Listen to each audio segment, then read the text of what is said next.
there is always the struggle between doing and being.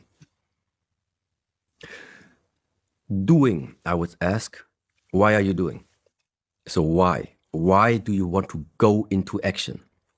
Mostly, there is a goal. The goal, why do you have that goal? Because you're aiming at receiving something that in the moment where you have it, apparently you are lacking. So that means this type of goal setting, in my perspective, I would automatically refer to it already that your goal setting already comes from a space of lack. You feel like you're lacking something. That's why you need to do. You feel like you're lacking something. That's why you need to educate yourself.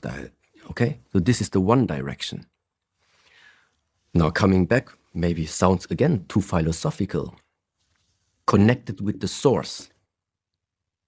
There's nothing to add and there's nothing to take away from you. So apparently, when somebody has this very, very high ambition of doing something, achieving something,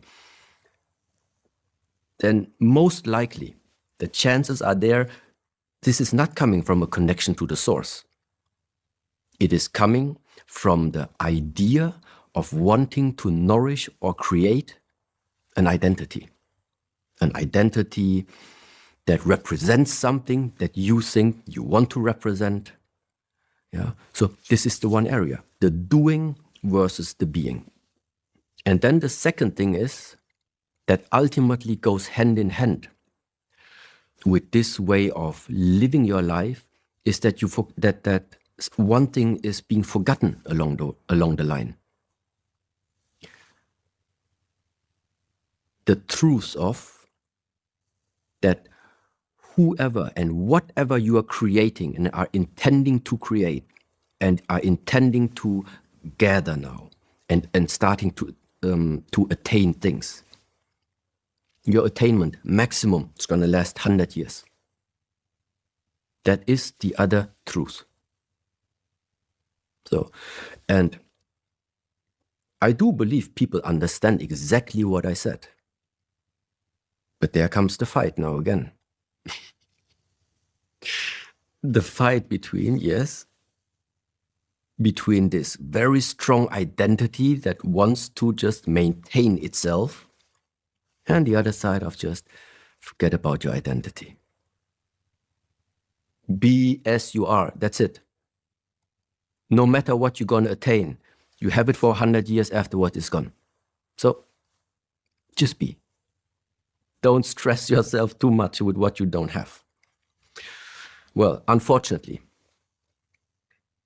and this is always going to continue like this. Unfortunately, there are always 3 ways how you're going to learn this.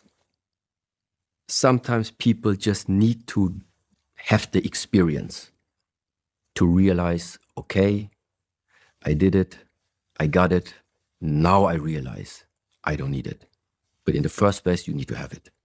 First way of learning. Second way of learning, you do trust a certain teacher, you do trust a certain guide or a mentor. You just copy the way how he's living his life. So your approach is you just copy because you see, oh, apparently the person lives a good life. So you just copy. Second way of learning. And the third way of learning is you maybe have like a teacher or a master. He tells you some wise words. You contemplate about it, you think about it, and because you are thinking about it, it already puts you on the alternative path without you needing to try it for yourself. So, and there will always be people in this world in these 3 categories. Because, simply said, telling somebody, look, don't put your hand in the fire. And they're still going to do it. But latest when they do it like 2 times, 3 times, then it's done.